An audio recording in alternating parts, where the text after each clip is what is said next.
Hello दोस्तों, आप देख रहे हैं एक्सीलेंट स्टडी पॉइंट। आज हम लोग पढ़ेंगे साइंस के कुछ इम्पोर्टेंट क्वेश्चन जो आपके एग्ज़ाम में हमेशा पूछे जाते हैं और पूछे जाने की संभावना बहुत ही अधिक है। तो आप वीडियो को लाइक कर दीजिए और चैनल को सब्सक्राइब कर दीजिए और शेयर भी कर दीजिए। तो चलिए शुरू करते हैं आज का अपना पहला सवाल।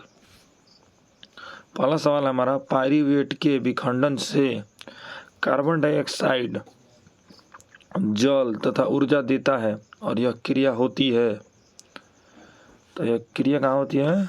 माइटोकॉन्ड्रिया में। ठीक है, ये क्रिया होती है माइटोकॉन्ड्रिया में और इस क्रिया को वायवीय श्वसन कहा जाता है। ठीक है। दूसरा सवाल है, निम्न में से कौन सा पदार्थ लेंस बनाने के लिए प्रयुक्त नहीं किया जा सकता है? तो जल का प्रयोग किया जा सकता है, कांच का प्रयोग किया जा सकता है, प्लास्टिक का प्रयोग किया जा सकता है, लेकिन मिट्टी का प्रयोग नहीं किया जा सकता है। ठीक है। तो किस पदार्थ का प्रयोग लेंस बनाने नहीं किया जा सकता है? तो मिट्टी का प्रयोग। तीसरा सवाल है, किसी बिंब का वास्तविक प्रतिबिंब समान आकार का प्राप्त करने हेतु बिंब को उत्तल लेंस के सामने कहाँ रखें? तो समान आकार के लिए और वास्तविक प्रतिबिंब पर प्राप्त करने के लिए हमें वक्रता केंद्र पर रखना पड़ेगा। ठीक है, वस्तु को। चौथा नंबर सवाल है, समान दृष्टि के लिए वयस्क के लिए सुस्पष्ट दर्शन की अल्पतम दूरी लगभग होती है। तो इसका सही आंसर हो जाएगा 25 सेंटीमीटर। ठीक है, इसका न्यूनतम दूरी भी कहा जाता है, स्पष्ट दूरी की न्यूनतम दूरी। ठीक है, स्पष्ट दृष्टि के लिए न्यूनतम दूरी क्या होती है? 25 सेंटीमीटर होता है। और वही पूछते कि स्पष्ट दृष्टि के लिए दूर की दूरी बताइए, तो अनंत होता है। ठीक है। अगला सवाल है, लोहे की परमाणु संख्या है? तो लोहे की परमाणु संख्या 26 होता है। ठीक है। अगला सवाल है, कोई विलयन लाल लिटमस पत्र को नीला कर देता है तो इसका पीएच मान क्या होगा?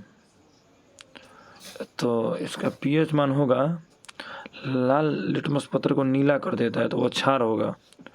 इसमें से तीनों में से कोई हो जाएगा। इसमें गलत अब सवाल दे दिया है। कौन नीला लिटमस पत्र को लाल कर देता है? उल्टा पूछना चाहिए इसको।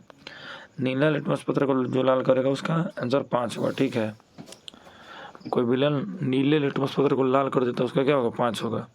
और अगर ये पूछा है ना कि कौन लाल लिटमस पत्र को नीला कर देगा, तो इसका तीनों आंसर हो जाएगा। ये भी हो जाएगा, ये भी हो जाएगा और ये भी हो जाएगा, तीनों हो जाएगा। ठीक है। तो अगला सवाल है हमारा कि आधुनिक आवर्त सारणी में वर्गों की संख्या कितनी होती है? तो आधुनिक आवर्त सारणी में वर्गों की संख्या 18 होती है। ठीक है।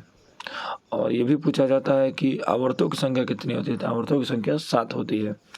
अगला सवाल है हमारा, CHO अभिक्रिया मूलक को कहते हैं? तो CHO को एल्डिहाइड कहा जाता है। ठीक है। अल्कोहल को OH कहा जाता है और कीटोन को OH का भी कभी कभी पूछा जाता है। OH alcohol. ठीक है, कीटोन को O। ठीक है, तो याद कर लीजिएगा। अगला सवाल है हमारा, निम्नलिखित में से कौन सा पद विद्युत परिपथ में विद्युत शक्ति को निरूपित नहीं करता है? तो इसका सही आंसर हो जाएगा ऑप्शन डी। ठीक है, ये सब विद्युत शक्ति को निरूपित करता है, I² IR², VI, लेकिन डी नहीं करता, V² VR। अगला सवाल हमारा, विद्युत धारा उत्पन्न करने की युक्ति को कहते हैं? तो विद्युत धारा उत्पन्न करने की युक्ति को जनित्र कहा जाता है। गैल्वेनोमीटर से विद्युत धारा उत्पन्न नहीं होता है, एमीटर से नहीं होता है, मोटर से नहीं होता है, होता किससे? जनित्र से। ठीक है। अगला सवाल है हमारा, लघु पतन के समय परिपथ में विद्युत धारा का मान होता है? देखिए, लघु पतन के समय धारा का मान बहुत ज़्यादा बढ़ जाता है और कभी कभी ये भी पूछा जाता है कि लघु पतन के समय क्या होता है और अतिभारण के समय क्या होता है? तो अतिभारण के समय भी क्या होता है? धारा बहुत ज़्यादा बढ़ जाता है। अगला सवाल है, निम्नलिखित में से कौन जैव मात्रा ऊर्जा स्रोत का उदाहरण नहीं है? जैव मात्रा का नाम, तो लकड़ी है, गोबर गैस है, नाभिकीय ऊर्जा नहीं है। ठीक है, कोयला होगा।